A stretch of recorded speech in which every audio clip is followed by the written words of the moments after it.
introduce our guest. Rose Pearson received her BA in Ancient Near Eastern Antiquities in 2004 and her MA in Religious Studies in 2007, both from Missouri State University, Springfield, Missouri. She currently works as an architectural historian with the University of Alabama Office of Archaeological Research in Moundville, Alabama. Mrs. Pearson has performed architectural surveys and analysis in Alabama, Louisiana, and Mississippi, as well as on the island of St. Croix in the United States Virgin Islands. She has written and submitted historic American engineering record documentation on Lake Purdy Dam, located in Shelby County, and has conducted documentation of historic structures throughout the Southeast. We're really excited to hear her talk about the CCC. And just for the record, I'm Joe Watts, and I work with communications for the Alabama Trails Foundation. So without further ado, I'm going to turn my video off and get to the star attraction. Thank you, Rose. Thank you, Joe. Welcome, everybody. Thank you for joining me to talk about the history of the Civilian Conservation Corps and Weogufka State Forest.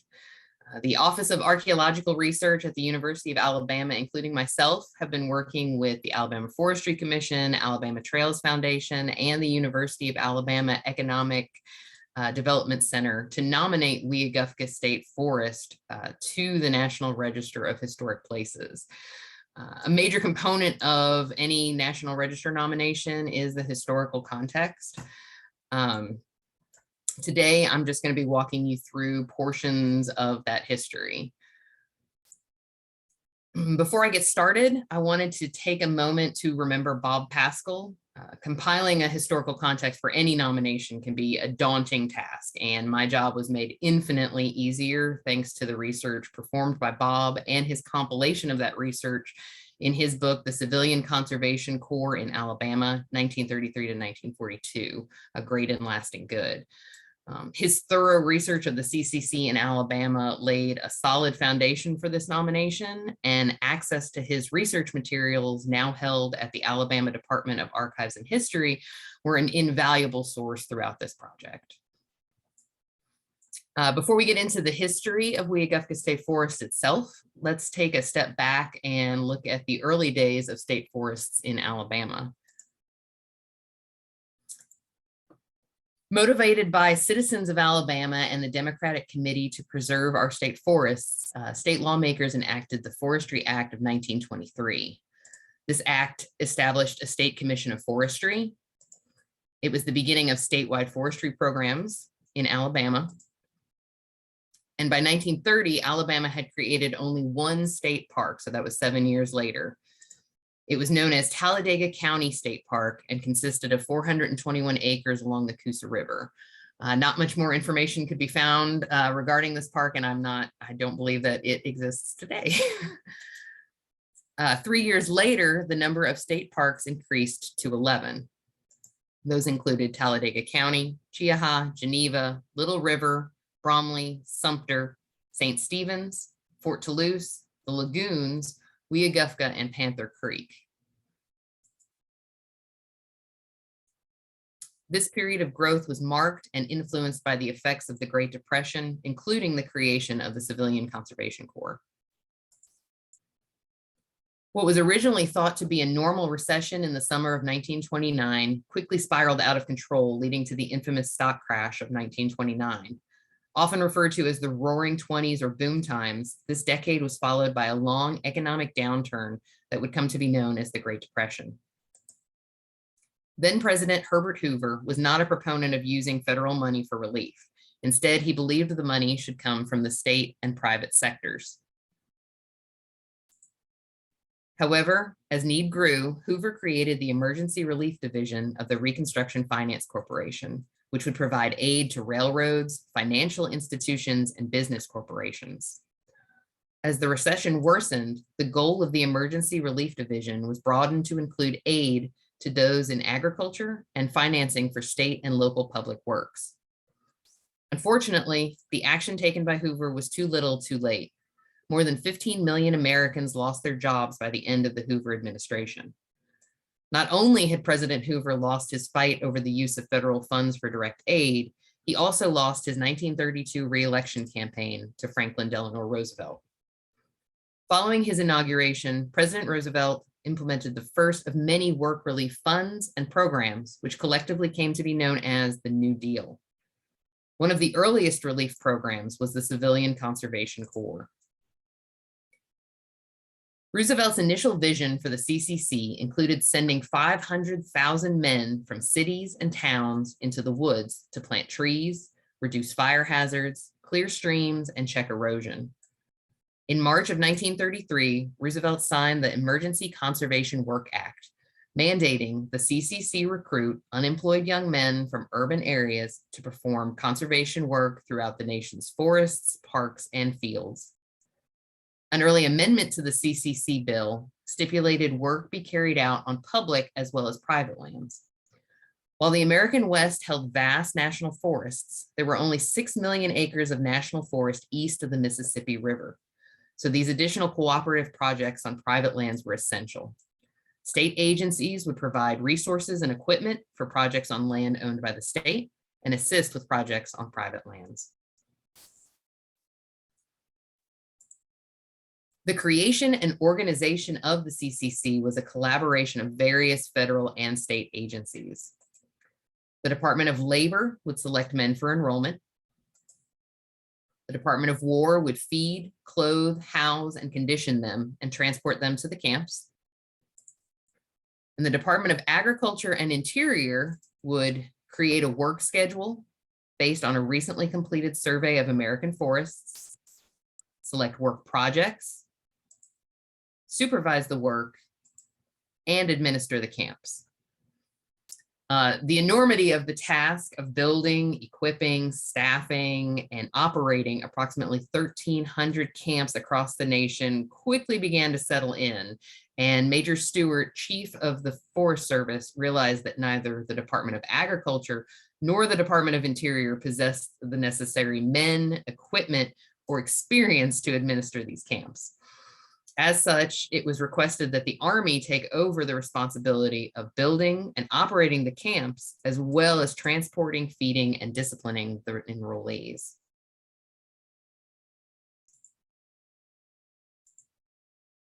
Thousands of unemployed men from urban areas enlisted in the CCC. They were paid $30 per month, plus food and subsistence. They attended a 10-day conditioning camp prior to their camp assignments. They were provided clothing based on the location, type of work, and time of year. And the CCC camps housed approximately 200 men, and they generally consisted of a kitchen, mess hall, recreation building, school, infirmary, and barracks for the men.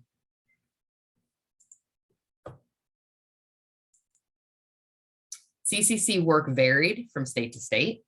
It generally included a variety of projects such as forest and land management, conservation, erosion control, building roads and bridges, and also the development of national parks, as well as state parks and recreational areas. The CCC was the first relief program created, the longest running, spanning from 1933 to 1942, and the most successful. The National Park Service also played an integral role in the development of state lands. In 1933, 13 states, including Alabama, had no state park system. The National Park System was tasked with supervising the CCC in non-federal park areas, as well as lending guidance and support in the design and development of state parks and recreational areas. The National Park Service provided specialists to each CCC camp, including landscape architects, and engineers. NPS also employed state park inspectors to visit each park, to act as a go-between, relaying information from NPS to the camps about designs, techniques, and ways to improve the work, as well as supervise the conservation activities. Recruiting of enrollees for the CCC was relegated to local relief agencies at the state level.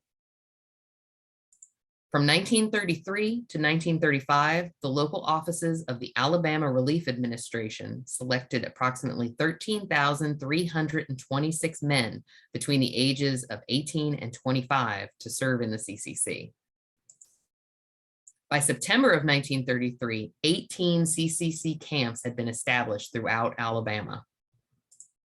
On average, during the entire span of the CCC from 1933 to 1942, 30 CCC camps operated within Alabama, employing 66,837 men over 9 years.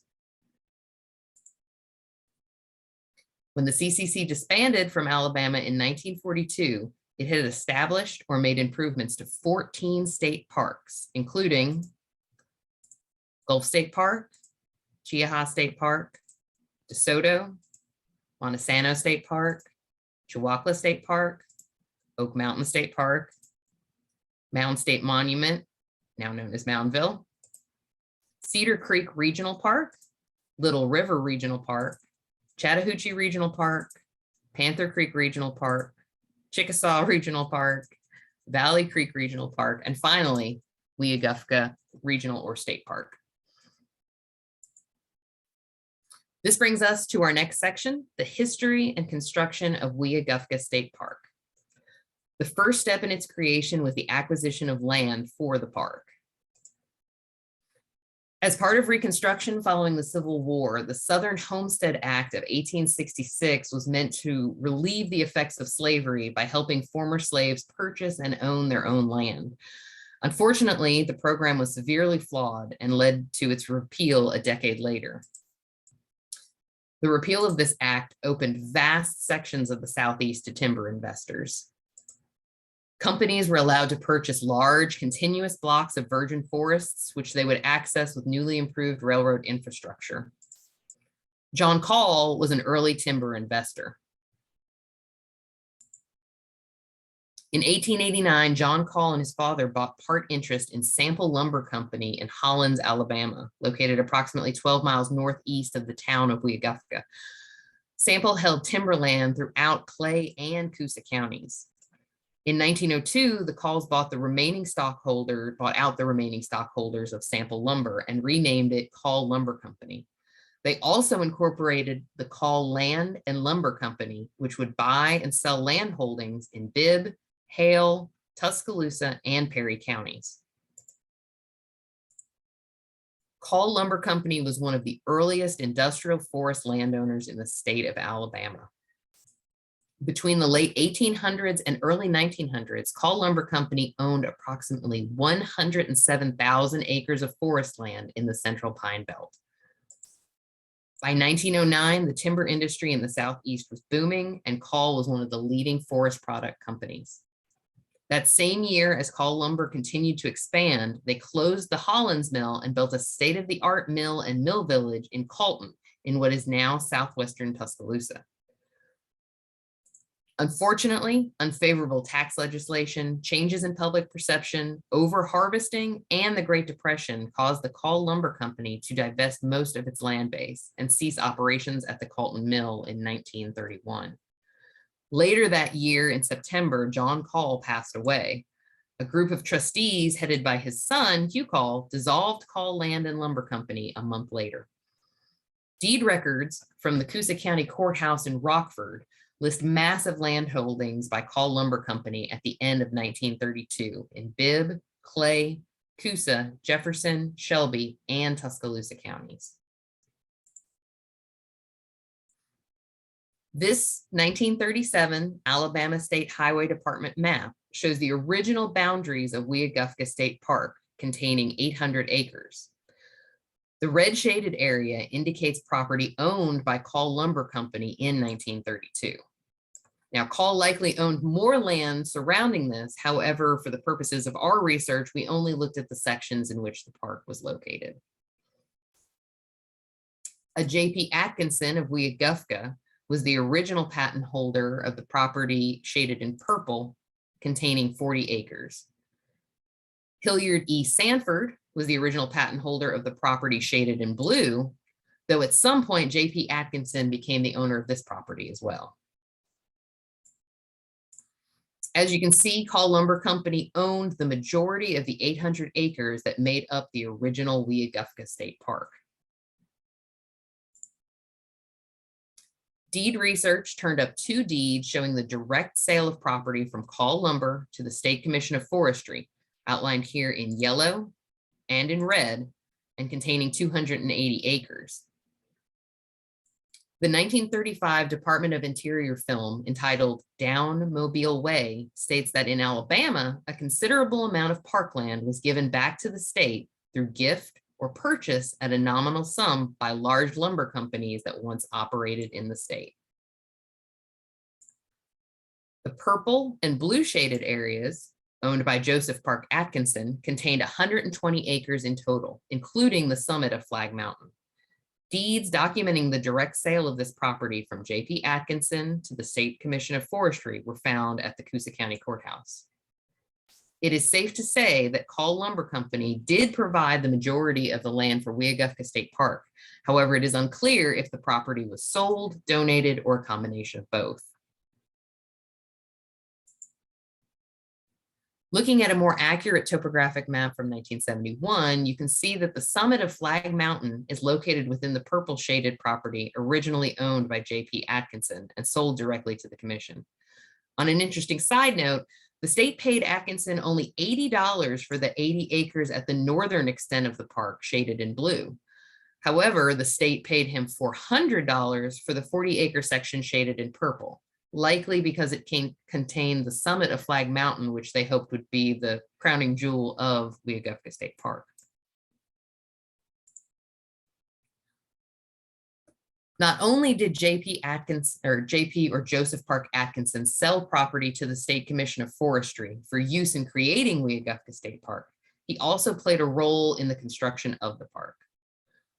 He was a resident of Weogufka, and he was also listed as a forester on the CCC Company 260 roster in 1935. Company 260 was the first CCC company assigned to work on Weogufka State Park.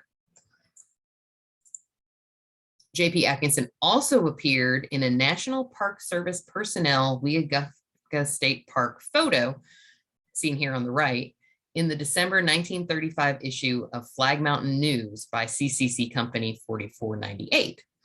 Now, Company 4498 was the second CCC company assigned to the park after 260 had been reassigned. That brings us on to our next section, construction of Weogufka State Park, 1933 to 1936. The Weogufka State Park project was labeled State Park Number 4, or Camp SP4. One invaluable source of information we have from Camp SP4 are a series of narrative reports generally authored by the project superintendent. These reports included information on the weather, morale of the enrollees, visitors to the park, interesting events, and the progress of projects within the park. The park originally consisted of 400 acres, but by December of 1935, it had doubled in size. The parkland encompassed Flagg Mountain, the second highest peak in Alabama, standing at 1,152 feet above sea level. With the longleaf pine, hardwoods, and expansive views, it was thought to be one of the most scenic places of interest to visit in this section of Alabama. In October of 1933, Lieutenant Topfer and 15 men from CCC Company 260 arrived in Weogufka, Alabama, to begin clearing for Camp SP4.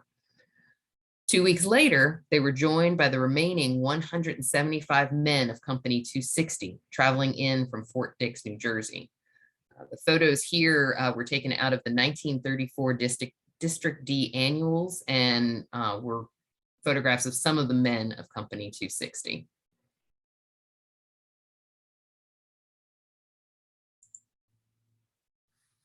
The earliest narrative report we have from Camp SP4 dates to November 30th, 1934. By this time, Company 260 had been working on the camp and park for almost a full year. The report states, that the caretaker's house, comprised of halved logs and stone, was under construction.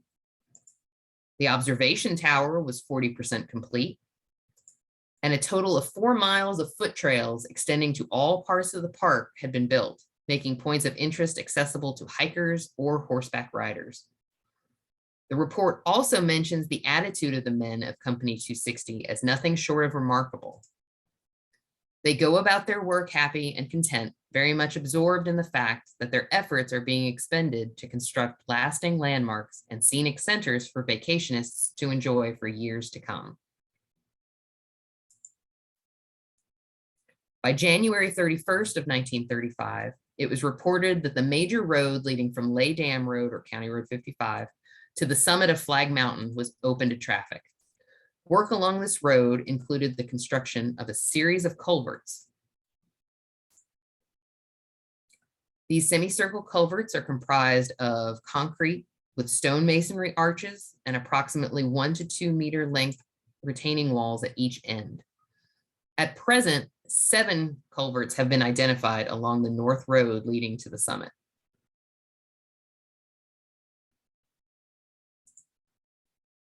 The opening of the road also meant the completion of the bridge over Finicachika Creek. While the wood decking of the bridge has been replaced through the years, the stone masonry piers constructed by the CCC are still present today.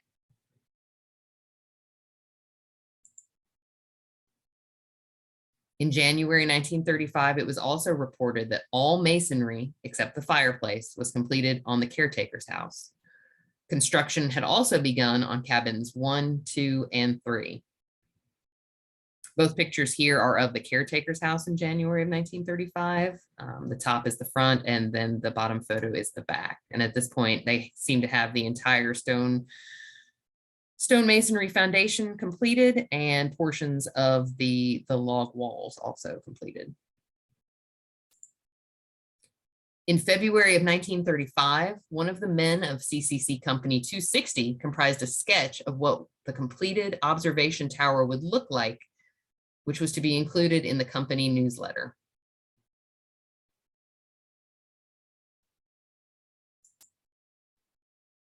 A month later, in March of 1935, photographs indicate the museum building located on the west side of the observation tower was nearly complete. The pavilion, located on the east side of the observation tower, was nearing completion, and construction of the lower portion of the stone masonry tower was underway.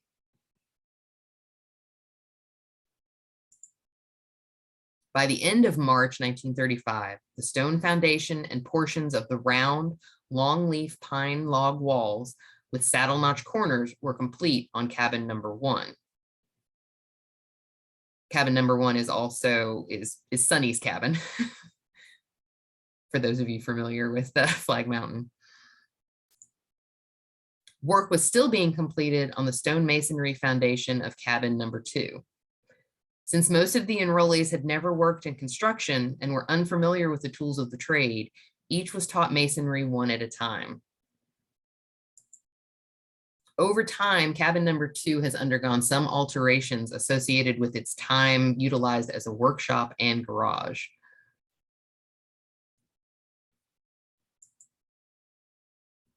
Cabin number 3, seen here also in March of 1935, featured stone masonry half walls topped by round, longleaf pine logs with V-notch corners and a wood shingle roof. Today, board and batten siding covers the south facade of cabin 3.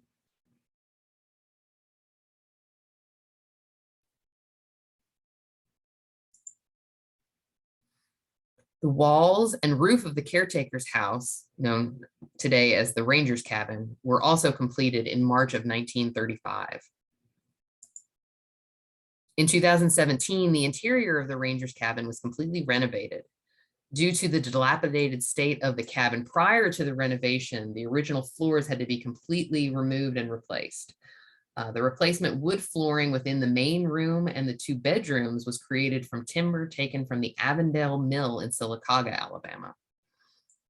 New stone masonry retaining wall and walkway was constructed on the east side of the cabin between 2018 and 2019. The walkway connects the gravel turnaround with the front of the cabin. Another stone masonry walkway extends from the front porch area around the north side of the cabin and connects at the bottom of the rear porch stairs. In May of 1935, it was reported that due to a discharge of a large number of enrollees, the observation tower construction was suspended until men could be trained in masonry.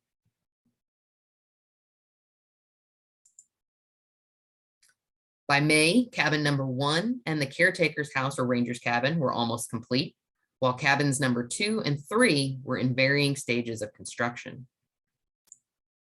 Today, due to the severe deterioration of sections of logs in cabin number 1, plans are being made to replace the logs with in-kind longleaf pine sourced from within the park.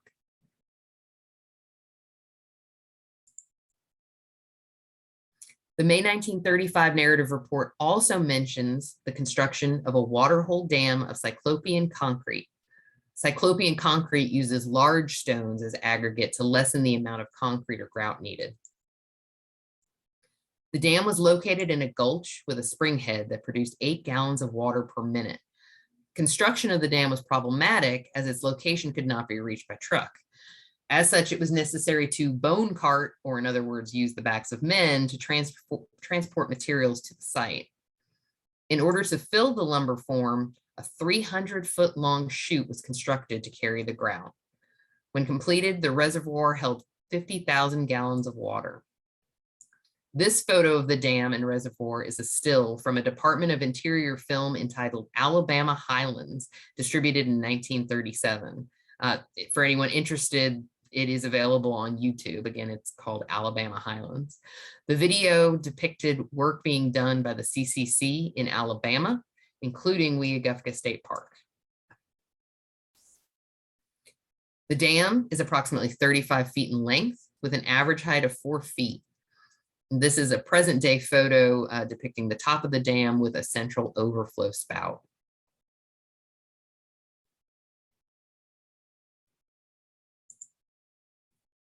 Water was delivered by a hydraulic ram to a 1,500-gallon storage tank built on a wooden tower on a hill south of the cabins. Today, the majority of the pump house has collapsed, with the machinery still contained within.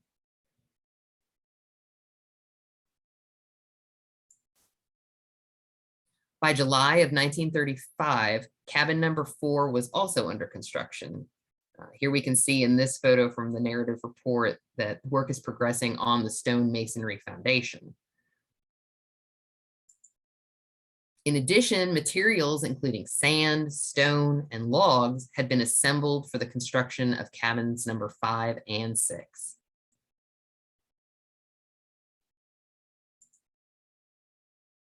A parking area surrounded by a rustic wall of native stone was also completed in July of 1935 at the end of the road leading to the tower. Again, the above photo is still from the Alabama Highlands film. Sorry. The museum appears in front of the tower, meaning the parking area was located to the southwest of it. Today, a decent amount of stone is located to the southwest of the tower. However, the walls that once surrounded the original parking area do not appear to be intact.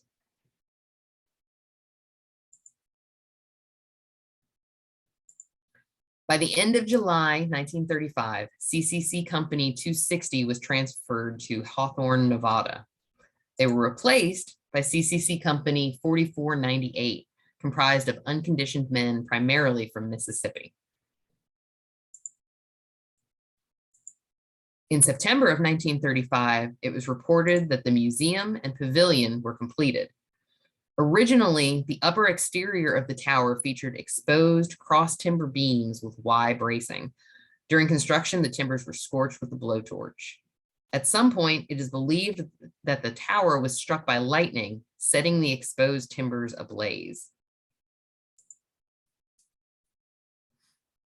The remnants were eventually removed and spaces were infilled with micaceous schist rubble stone masonry. this photo, you can kind of see where the original timbers were, and they're infilled with the stone rubble masonry.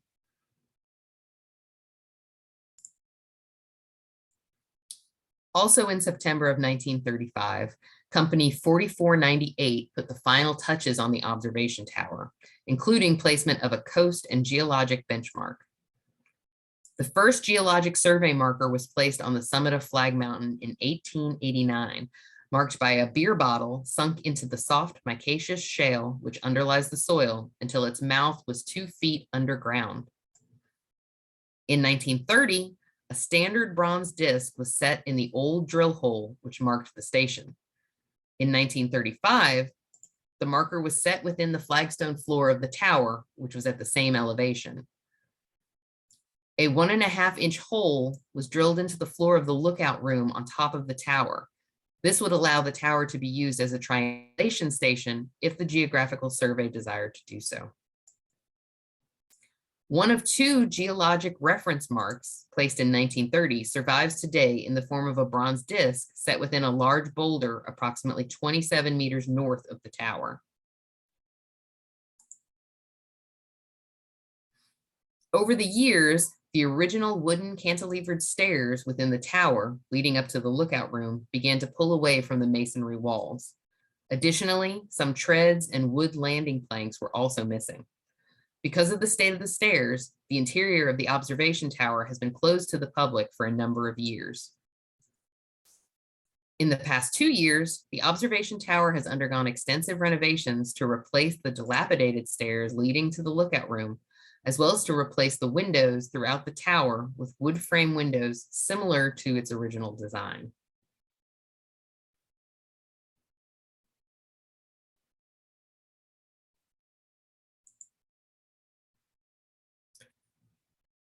Construction of cabin number 4 continued throughout September of 1935.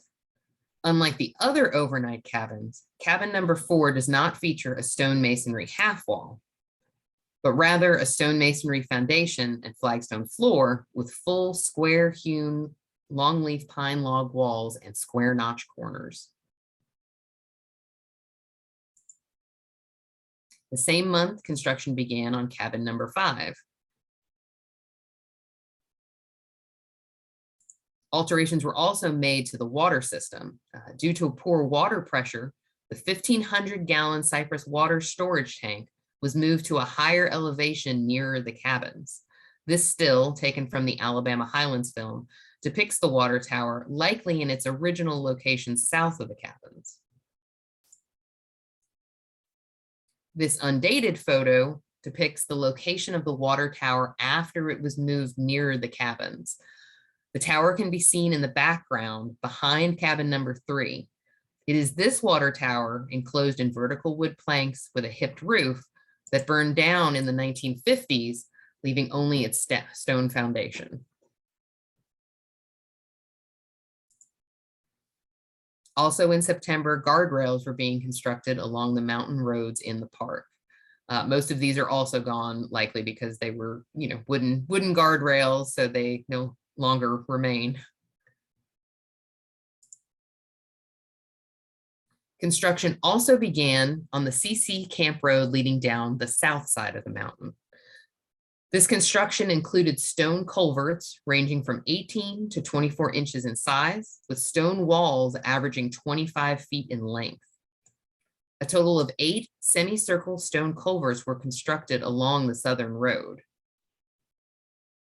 You can see in this picture, this is one of the pictures from the narrative report. I don't know if you can see, but the long stone wall, and then you can see the stone culvert, and there's actually a CCC enrollee standing on the stone culvert part, just to give you an idea of size.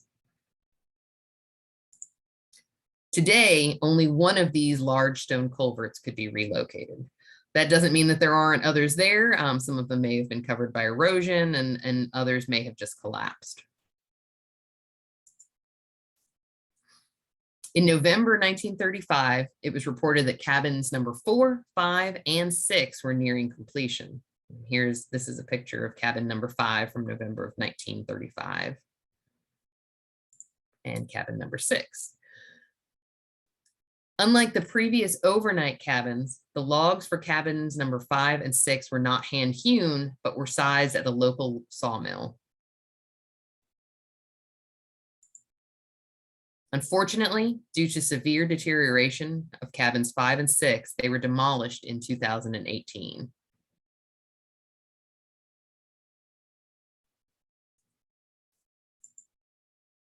Today, the stone masonry chimneys and foundation piers remain from both cabins. A wooden camping platform was constructed over a portion of the cabin 6 footprint to create a unique camping experience.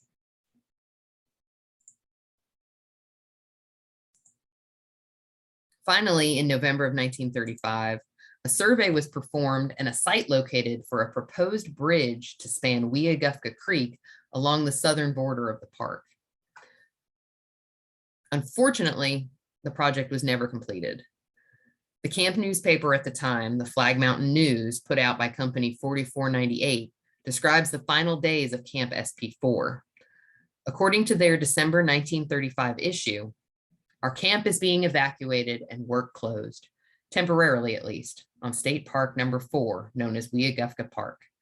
The work is by no means done, but the limitations on number of camps in the US caused the closing of this camp in Alabama. Although the author hoped funding would be found and the camp reopened in order to finish work, this never happened. Camp SP4 was closed during the 6th period, which ended March 31st of 1936.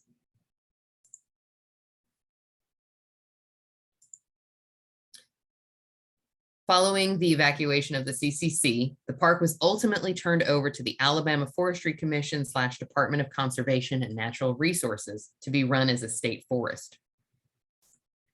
From 1941 to the late 1990s, Alabama Forestry Commission utilized the park as a fire observation tower. From 1997 to 2017, the Coosa County Cooperators, a local volunteer group, leased the property, making essential repairs such as new windows and roofs that help to preserve the remaining structures. In 2017, the Alabama Forestry Commission regained control of the property.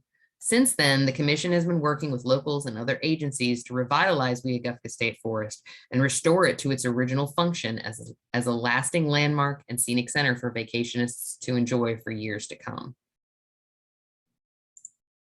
So that brings us to our next section, the life in CCC Camp SP4. CCC Camp SP4 was located on the eastern, let me go back one. This is just a picture also taken from that 1934 District D annual and shows just some candid shots of some of the men of Company 260. You can see they have some boxing here. There's some picture of the barracks, some of the people that worked in the kitchen, their baseball team, things like that.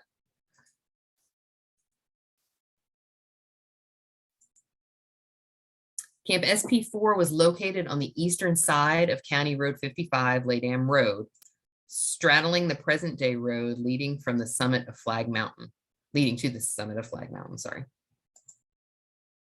The camp originally included wooden barracks, a mess hall, officers' quarters, and a recreation hall. Other amenities were added, such as pool tables in the recreation hall and the construction of tennis courts. A majority of the enrollees of Company 260 hailed from Upper New York, New York City, and New Jersey. The transition from urban life to this remote forest and agricultural region was somewhat of a shock. Many of the men had only grammar school level education, while others were illiterate. Many were also malnourished. The work was not easy, but most embraced the isolation and hardships and the camp slogan, "We can take it."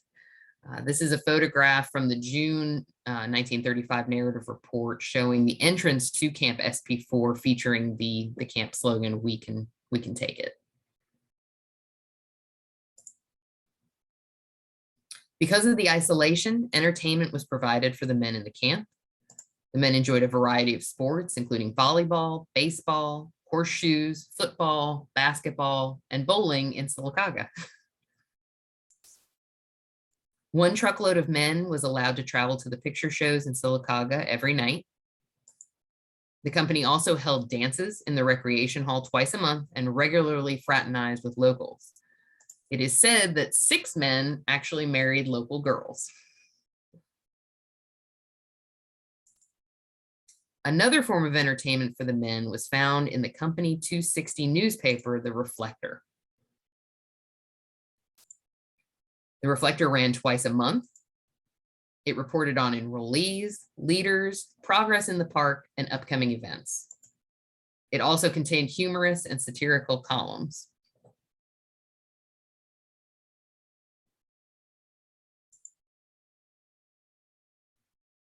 Through their labor in the park, the enrollees learned skills such as surveying, carpentry, woodworking, and masonry. In addition to these skills, the CCC also provided an educational program at each camp. The CCC program went beyond temporary unemployment and financial relief. The program hoped to offer enrollees a better life in the present and moving into the future by providing skills, trades, and additional education that would serve its members in a post-depression world. The educational program offered at Camp SP4 classes such as auto mechanics, bookkeeping, business English, current events, citizenship, stage and theater, general science, journalism, math, reading and writing, and photography.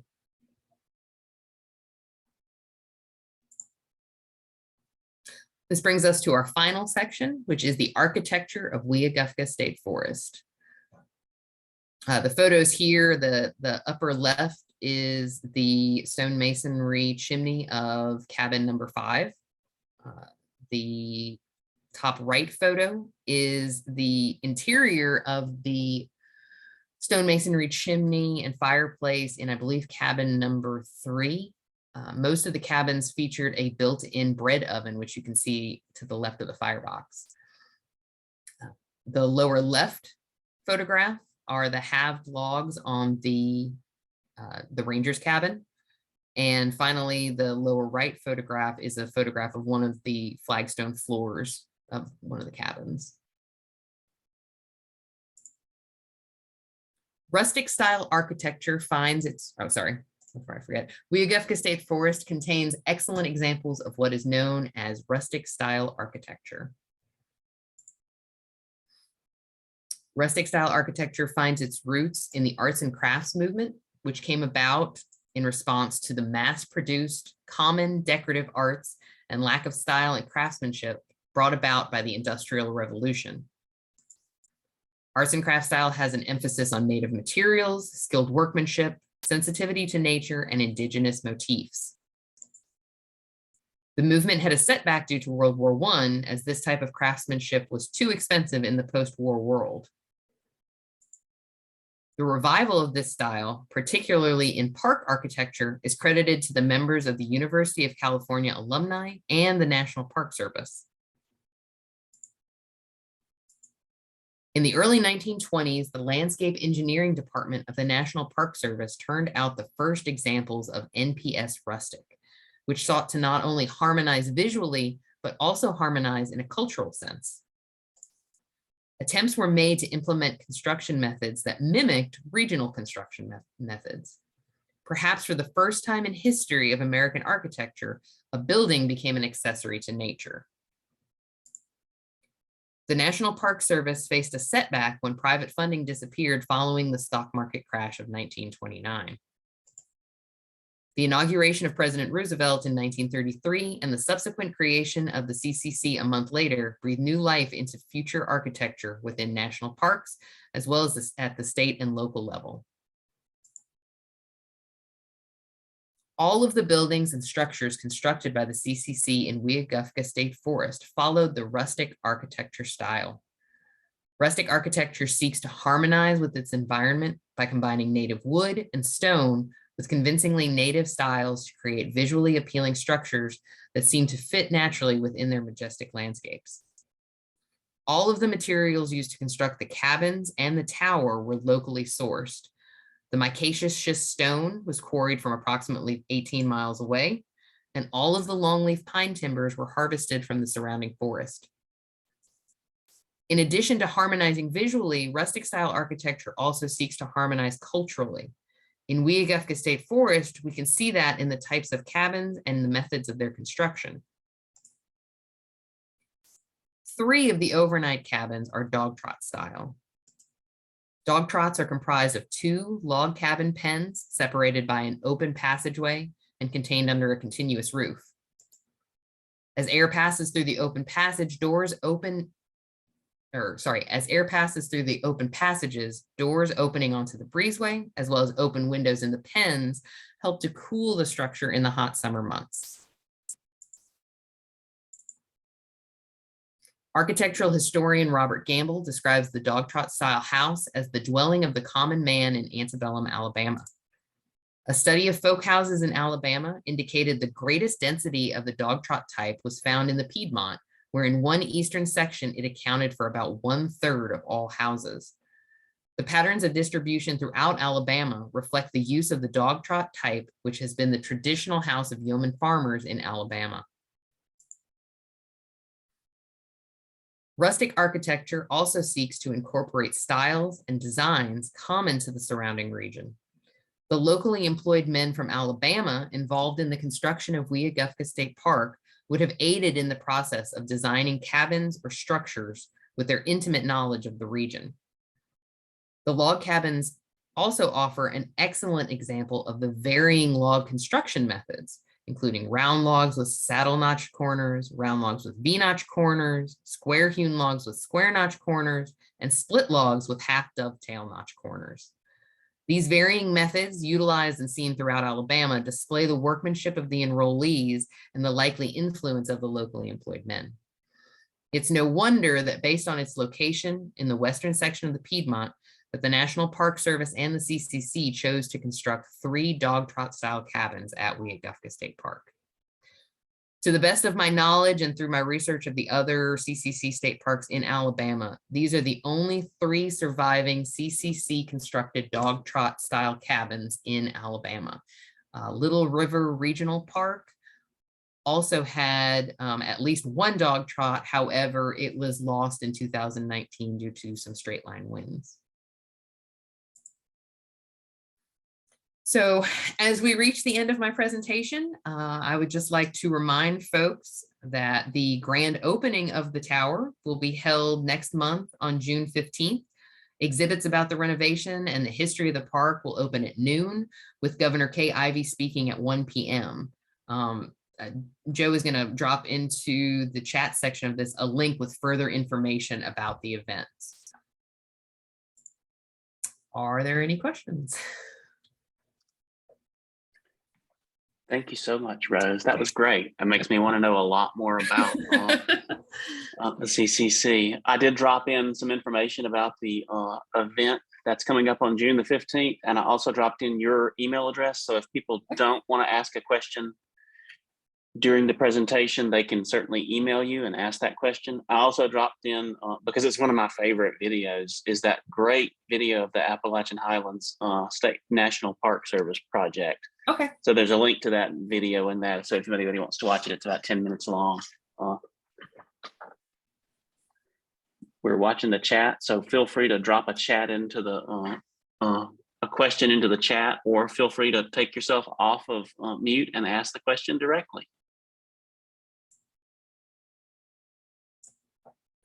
I have a question. Since the name of the creek, where do you know where that originated? I don't. Okay. Yeah. Yeah. Which I'm amazed I was able to say correctly during the presentation. I imagine it's probably related to the prehistory of the region, but I have not dived into that history yet. I do know that Alabama Trails Foundation will be continuing to research both the park and the surrounding area, and have plans to compile more information about prehistoric history surrounding the park. They're also looking for more information for anyone watching. We've been doing genealogical research on the enrollees in the companies. And since some of them were from Alabama, if anybody has any relatives or has information about the original construction of the park, please contact me, and I'll get you contacted with Alabama Trails Foundation. So, Awesome, thank you. Debbie Quinn has a question. okay. She's been told that Cheaha State Park CCC was an all black. I don't know if regiment is the correct term, but have you read anything about that? I know that. So anybody also who wants to learn more about the CCC in Alabama, I would highly recommend the Bob Pascal book that I mentioned at the beginning. I don't remember if Cheaha was an all African American CCC camp. I do know that there were several. I'm trying to find. I'm not going to be able to find it right now. Did you say Debbie? Debbie. Debbie, if you want to email me, I can email you back a more detailed description of which camps were African American and if Cheaha was one of them. Awesome. We've got Kent Cooper has popped in. I think he might have a question. Okay. Yes, I have an answer to one of your questions. The creek you referred to is locally known as Fenacachika, Okay. and it was an original Indian name. And I have a question about the trail system that you referred to that they had established. Are there any sketches or maps of where the original trails were? Because I'm sure there would be people that would be willing to see if they could find some of those and maybe open them back up. That was actually one of the things I had tried to search for while doing the nomination. Unfortunately, I've not been able to find any maps yet. Part of the problem was the National Archives and the Smithsonian, because of COVID, were closed to the general public for a large portion of the time that I was doing my research. They've just recently reopened back up. So, and they weren't even taking online requests at that point either. So if there were any maps, they're probably located at the National Archives, which will be something that we'll be looking for going forward.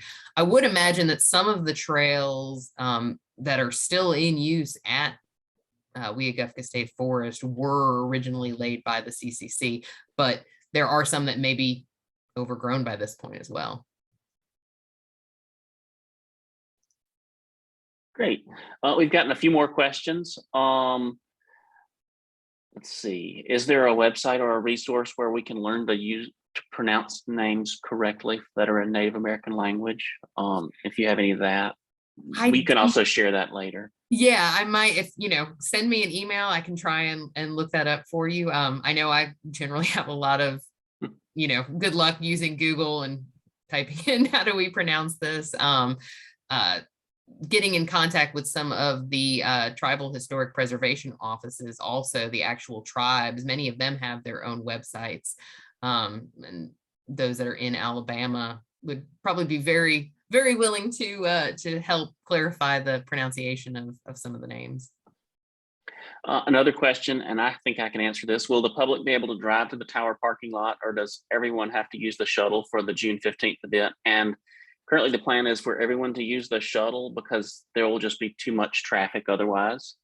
Someone else asked, what's the name of that book about the CCC again? It is, let's see if I can get it up here. The Civilian Conservation Corps in Alabama, 1933 to 1942, A Great and Lasting Good. And again, that's, I might have shown up upside or backwards for you guys. It's by Bob Pascal, or Robert Pascal. Is it still in print? It is still in print. Oh, great. I believe. I mean, when I ordered mine, which was shortly before this, it was still in print. We'll make sure and send that book out to not the actual book, but the name of the book out to everybody that registered for the event. So Jacob asked, are there any plans to preserve or document the water pump or housing from the original dam? So as part of our preservation, I took general measurements, and there in the actual NRHP nomination, there is a description of what the building probably looked like, the state it's in now, and some of the machinery in it. That and the photographs, I have a bunch more photographs than just what I showed in the report are the ways that we're trying to at least preserve it. I don't know that there are any plans as of right now to try and preserve what's left on the ground. If anybody else has any questions, feel free to drop them in the chat or pop up right now. Well, thank you so much, Rose, and thanks for everybody that attended. What a great presentation and really interesting, and I certainly learned a lot, and I hope everybody else did as well. We hope to see you all on June the 15th. There's a link in the chat that we'll send out again.